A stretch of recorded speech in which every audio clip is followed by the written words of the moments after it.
महाराष्ट्राची कुलस्वामिनी आई तुळजाभवानी देवीची धाकटी बहीण म्हणून ओळखल्या जाणाऱ्या आई येडेश्वरी देवीच्या यात्रेला सुरुवात झालेली आहे। मी आता या येरमाळ्यामध्ये आहे। आपण जर पाहिले तर आज या यात्रा उत्सवातील चुनखडी वेचण्याचा जो आहे तो मुख्य कार्यक्रम या अमराईच्या आणि चुनखडीच्या रानात पार पडताना पाहायला मिळतो। या ठिकाणी जर पाहिले तर हेलिकॉप्टर मधून जी आहे ती पुष्पवृष्टी जी आहे ती देवीच्या पालखीवर केली जाते।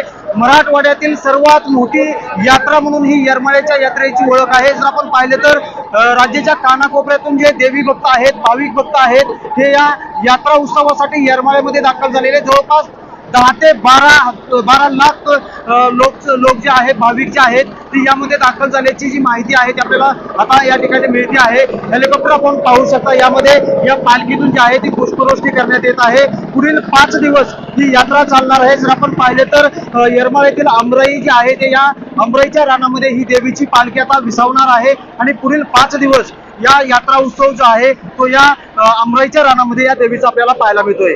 बालाजी सुरवसे, साम टीव्ही, येरमाळा, धाराशिव। नमस्कार, मी समाधान विठ्ठल बेदरे, देवस्थानचा ट्रस्टी आहे।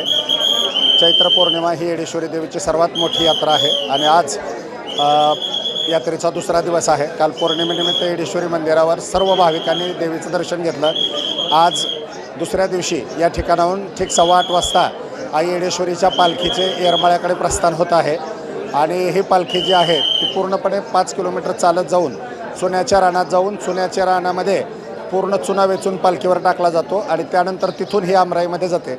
अमराईमध्ये पालखी गेल्यानंतर 5 दिवस अमराईमध्ये यात्रा भरते आणि 5व्या दिवशी परत पालखी जी आहे ती परत मंदिराकडे प्रस्थान करते। 17 तारखेला पालखी जी आहे ती परत मंदिराकडे येणार आहे। त्या दिवशी अमराई मंदिरामध्ये गोगरी महाप्रसाद असतो आणि हा गोगरी महाप्रसाद घेण्यासाठी देखील लाखो भाविक येतात।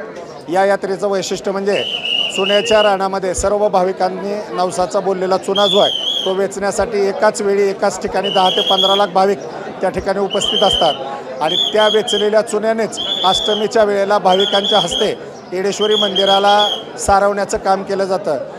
येडेश्वरी देवीचे जे वेगवेगळे महोत्सव आहेत त्यामध्ये सर्वात मोठा महोत्सव यात्रा महोत्सव जो आहे तो यात्रा महोत्सव म्हणजे चैत्र पौर्णिमा महोत्सव आणि या महोत्सवाला सुरुवात झालेली आहे।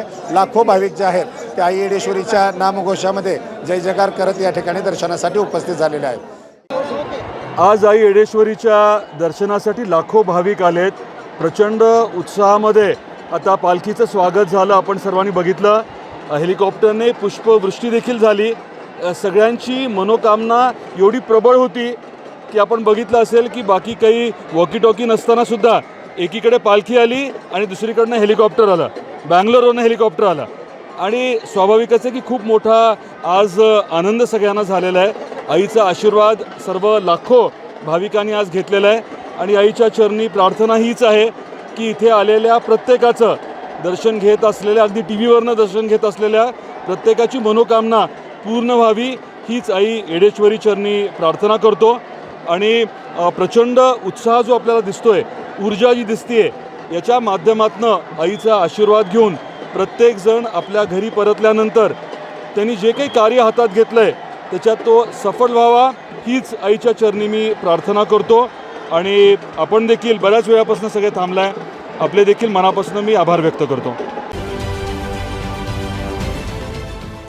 देश विदेशातील प्रत्येक घडामोडींचे लाईव्ह अपडेट मिळवण्यासाठी आता साम टीव्हीच्या सर्व सोशल मीडिया प्लॅटफॉर्मला लाईक, फॉलो आणि सबस्क्राईब करा। तसंच सर्व नोटिफिकेशनसाठी बेल आयकॉन प्रेस करायला विसरू नका।